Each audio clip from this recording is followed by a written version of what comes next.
Welcome to this week's IG Live. Today we are going to be talking to author Lee Wind, and this is his latest book, A Different Kind of Brave, although he's known for many different books, including nonfiction and fiction, as well as picture book. Hello. And I also wanted to let you all know that we're going to be taking a few weeks off from doing IG Lives. Of course, Read Your World is going to be continuing. It's just I'm going to be taking a little vacation, but we're going to be back after July 4th. More great authors and creators that we're going to be talking to. And I also wanted to show, it's hard to see in here, this is the merch that we're selling, LGBTQIA plus books save lives. So you can go to the link in our bio to get one of those. Hello. So nice to talk with you. Hi, happy to be here. Well, why don't we go ahead and dive in, and you can introduce yourself and tell us about your journey to becoming an author. Sure. Hi, everybody. I'm Lee Wind, and I have been wanting to be a published author for a really long time. So I'm all about perseverance, and I started the journey. I can really clock it pretty easily because my daughter, when my daughter was born 21 years ago, I was like, I'm really going to start focusing on books for kids. Like that's really where I want to focus my creative energies because I tried writing screenplays for many years and none of them got produced. Uh, and I was like, okay, I'm going to go back to my first love, which was writing books. And it wasn't until 2018 that I actually crowdfunded my first book, which was Queer as a $5 Bill. Basically, I write books that kind of aim to empower me as a child, but I don't have a time machine to go back in time to give it to my, 13-year-old self or 11-year-old self or even 6-year-old self. So I kind of feel like we all a lot of us that that create books for kids and teens, we have these sort of like ages of arrested development, and I think mine are those like 6 and 11 and 13, and so yeah, so I crowdfunded that first book, and then lots of shenanigans, different agents, and I had a book deal for my nonfiction book with a corporate publisher, and then they backed out of it because it was too queer. Once our previous president was elected, they kind of freaked out, and the was canceled. We got the rights back. I ended up getting a new agent. We found a different home for the book, but it took years. And so it wasn't until 2021 when No Way They Were Gay came out from Lerner, which was my first nonfiction book for readers 11 and up. And then yeah, and then that same year, in October, my first picture book came out with Living Corrido, which was red and green and blue and white. It's like show and tell here. I know. Uh, and then so I went from like kind of doing a little bit myself. I mean, I self-published it because I crowdfunded it, but it was really like I was the publisher. We call it author publishing, right? Like you hire the team of professionals to help you do it really, really well. So. And then and then this year I have 3 books coming out, which is a little wacky, but it's just the way publishing works, right? Like nothing since 2021, and then right because of the pandemic, because of different schedules at 3 different publishers, it's been a quite the year. But good stuff. I mean, stuff I fantasized about, right? Right. And I know that you said that you've done all different kinds of books, but what's something that kind of unifies them is you say you want to inspire readers to shine their own light. Can you talk more about that? Because I just love how you phrase that. Yeah, I really feel like being gay and being the G of the LGBTQIA2 plus community, I've really learned that on my journey that my goal is to be an ally to everybody else in our fabulous rainbow alphabet Okay. soup of community, but also to women and to people of color and disabled people and indigenous people. Like I really see that connection of like we all have to fight for our equality for everybody. So that's really what I try to do. And so with my books, I'm not going to write the book of history of disabled people, but like I really wanted to give light and kind of give a space for other voices, right? Like, because I kind of think of my nonfiction books like it's a party that I'm hosting, and then I'm filling it with all these primary source voices. Mhm. Because I don't really think, especially books for kids, I don't feel like they should feel encyclopedic and kind of like medicine. I want it to be more like chocolate. I want it to be more fun and more joyful. Mhm. So for the nonfiction, that's sort of how I approach it, trying to just like fill this space with lots, almost like tapas, like fill it with lots of really cool bites, and then there are really extensive endnotes for people to go and explore themselves and learn more. Um, the the the fiction stuff, it's I riff on a lot of like the James Bond movies. That was a lot of what the different kind of Brave was. Like I love popular culture and I love action movies, but they're also really problematic. So I wanted to kind of dig into that and really still have it be like a celebration of queer joy. And then the picture books, I tend to do ones that are inspired by true stories, and then I kind of riff off of those true stories of things that happen in history to try to, touch hearts. Because I think that, the whole book banning thing that's happening, it's a lot driven by the fact that like books are empathy machines. Like we read a book and Right. we kind of feel for these characters, and I feel like that's why books are being attacked. Like they can't hide the fact that queer people exist, but they can try to cut off empathy Right. for people that are Black or people that are queer. And I think that that's why they're targeting books. And it's become this sort of, very orchestrated, very cynical, playbook for conservative politicians in particular, because it's like they're scoring points. But really, when they're saying they're banning a book, they're just really trying to force people back into the closet. Right. Um, and so, no. Which is another issue that you bring up, and I mean, we'll get to it later, a different kind of brave, but the idea that you can't change someone, you're just scaring them back into the closet, which was, I think, with the conversion therapy. But I do want to talk about, by the way, you've got a lovely comment. It says, I like that. That's exactly how I felt when writing my book. And and I do want to talk about like this intersectionality that you have in your nonfiction book, No Way They Were Gay, because I haven't had a chance to read this one as closely, but just flipping through it, I was really impressed with like the range of people. Some of them you like people may have heard of or known about, and others that didn't, especially let me see if I can find one that I had never heard of before. Oh, And I mean, Mempa Methunyo, yes, yeah. from Lesotho. And, so you have people from all different parts of the world. And like I said, or like you were talking about it, but, that you wouldn't try to speak. But here you have a lot of primary voices and quotes from her and from all of the different ones. And the way you have it set up is, like you said, it's all these like different bites. It's not a dry read at all. But can you talk about a little bit about, so just for those who haven't seen it, it was a Junior Library Guild Gold Standard selection, selected for Chicago Public Library's 2021 Best of Best Books list. Why is it so important for queer kids to know, or for anybody to know this kind of history? Why is that so empowering? Well, it's like there's this lie that I was taught in school that basically said that the only important people in history were basically straight, white, cis, able-bodied, rich men from Europe. Right. And maybe they were American, but they had to be descended from like Northern Europe. Like, and those were the people that we studied. And I thought history was incredibly boring. I mean, the fact, if you had gone back in time and said to me when I was in high school that I would write a history book, I would have literally laughed in your face. I would have been like, Leanna, that is never going to happen. History is the most boring thing ever.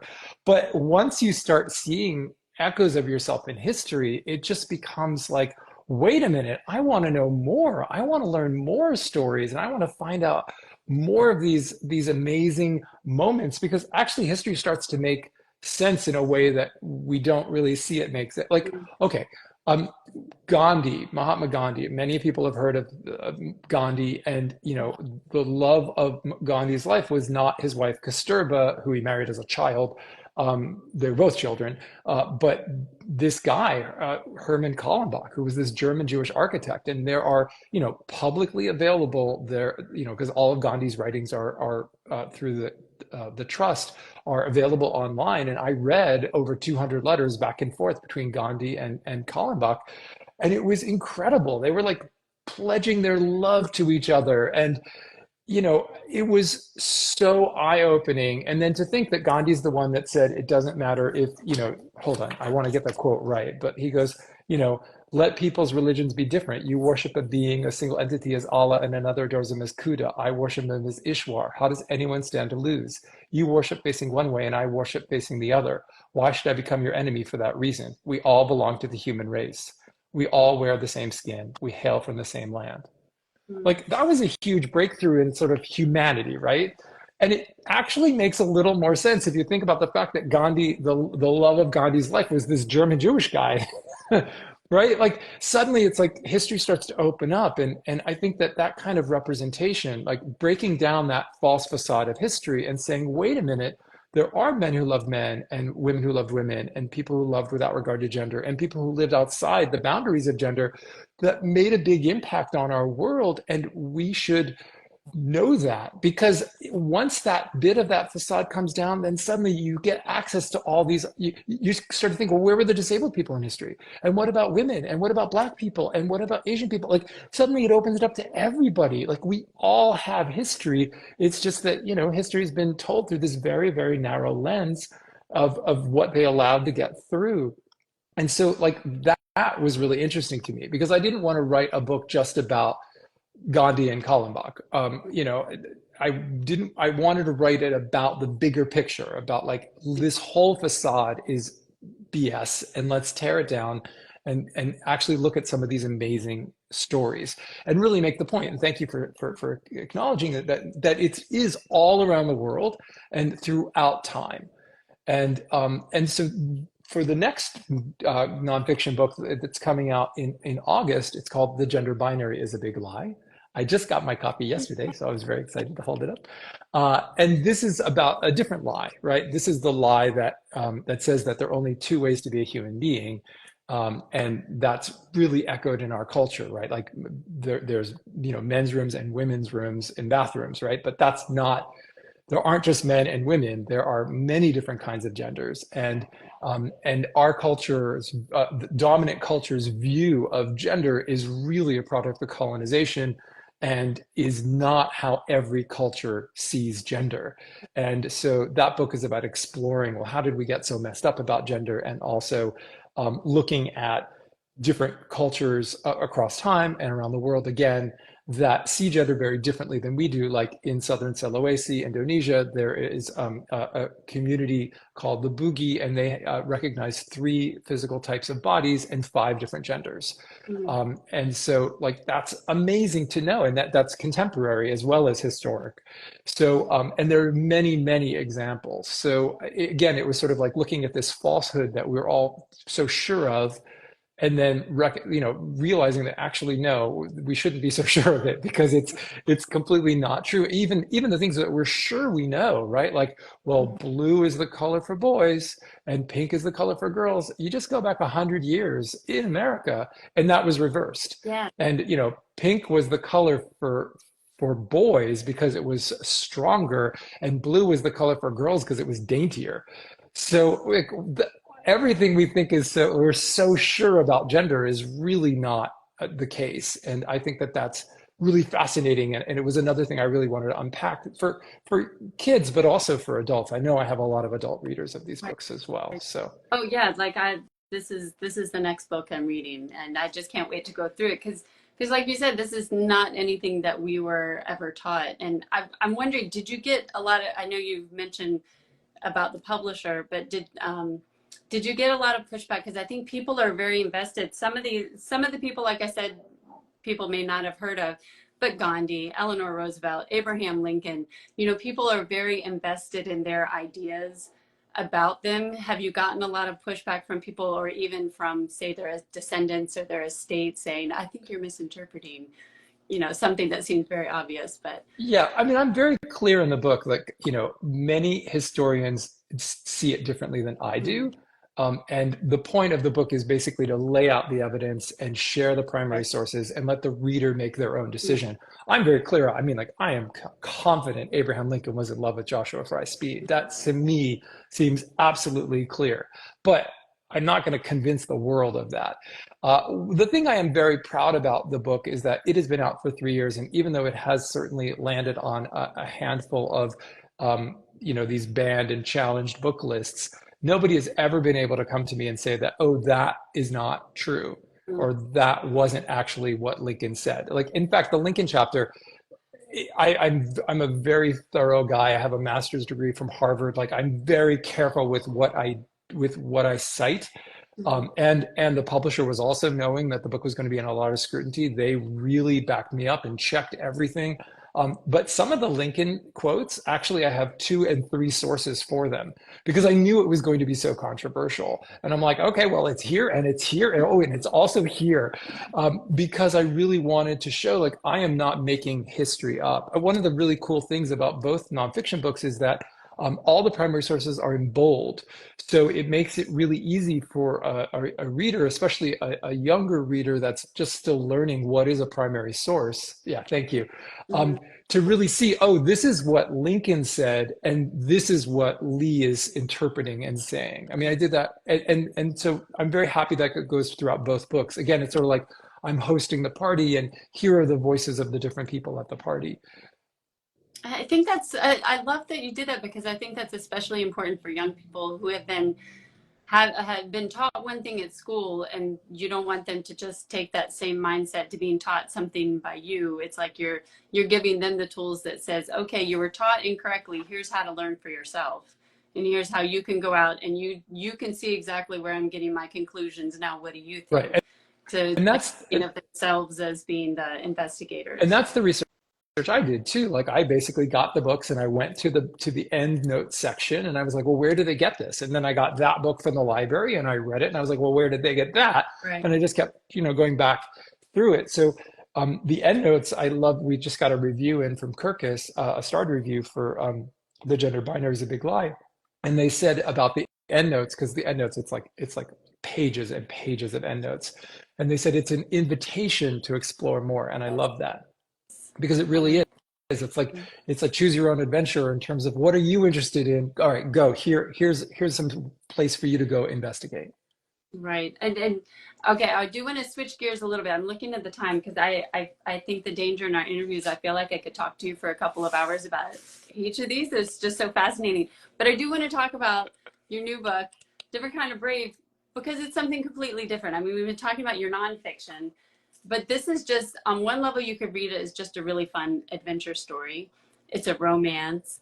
And tell us, what was the inspiration behind this book? I love action movies, and I always have. And then and especially the James Bond movies, but I didn't really see myself in them. I mean, there was the fun cars and the gadgets and the chase scenes and the action sequences, and I loved all of that.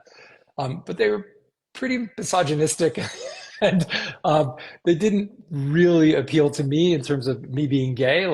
So I always had this sort of fantasy, like, what would a gay James Bond kind of story be like? And so this is sort of my gay teen love letter to James Bond movies. And the idea is to have one character who's obsessed with James Bond and really wants to be just like James Bond, who kind of ends up figuring out that James Bond is a pretty terrible role model.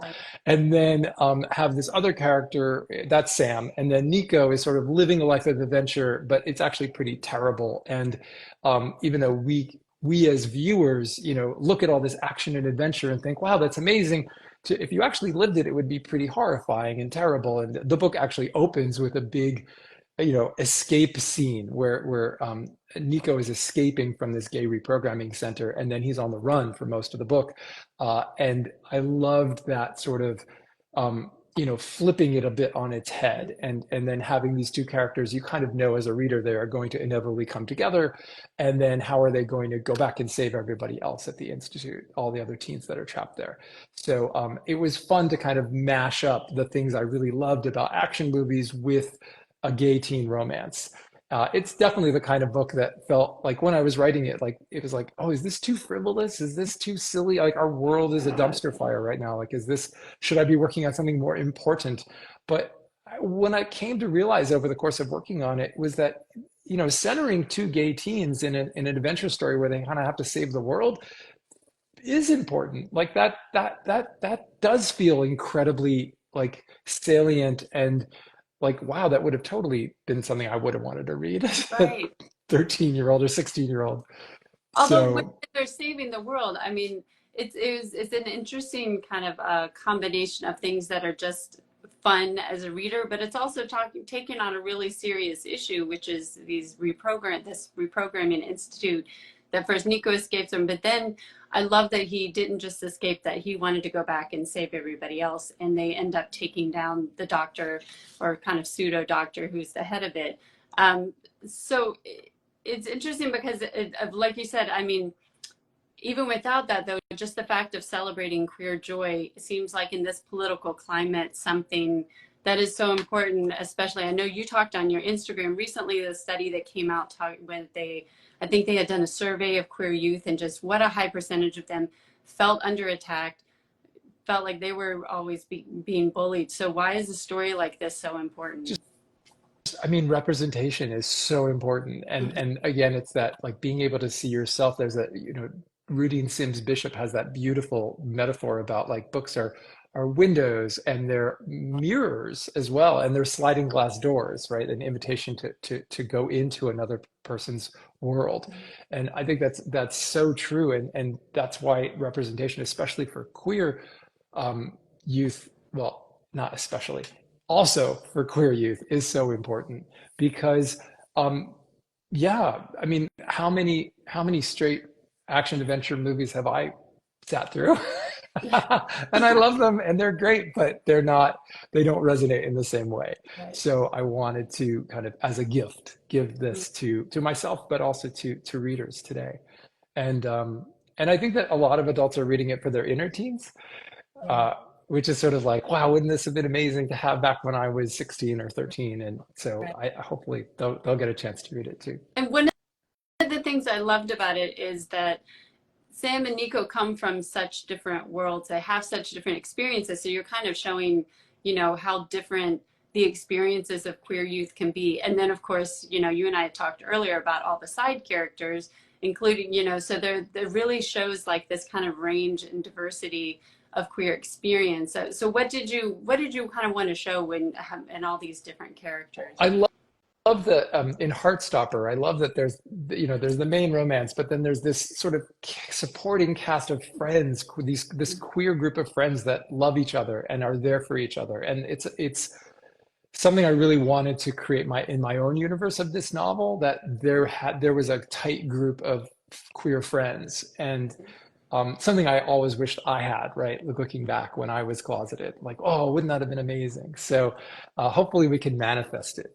And even a little bit of grace for the parents, for Sam's parents. I don't want to give too much away, but you kind of for most of the novel are thinking they're just so like narcissistic, and they're not, they seem very fake and kind of lying. You think they're having these affairs, and then at the end, he's kind of comes to accept that maybe they found their own way to love, and that was okay too. And So yeah, I had so much fun with that because it's like, you don't want every character to be an orphan, right? Like that's the Disney movie thing, right? Like how do you let characters have the space to kind of have adventures themselves and not have their parents rescue them?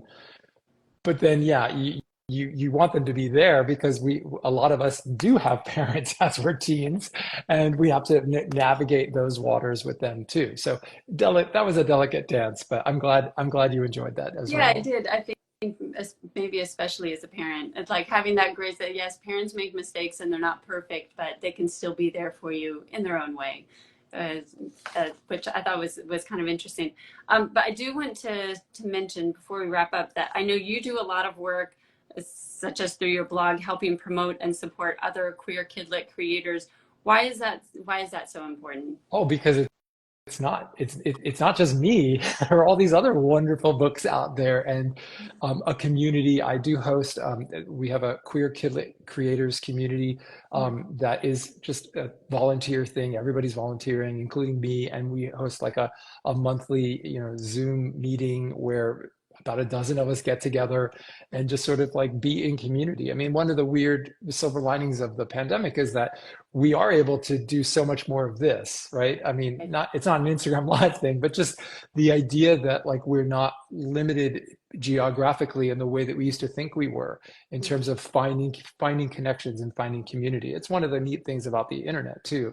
Double-edged sword, right? There's a lot of heat rather than light happening on social media and stuff, but it does also create spaces for wonderful conversations like this. So Yes. Yeah, it is interesting. I think a lot has to do with intention of how you are using the social media and the internet, because you can really find these connections in this community. And it seems like in the KidLit community, it feels like there's a lot of support, especially when you get into diverse books. At least that's been my experience.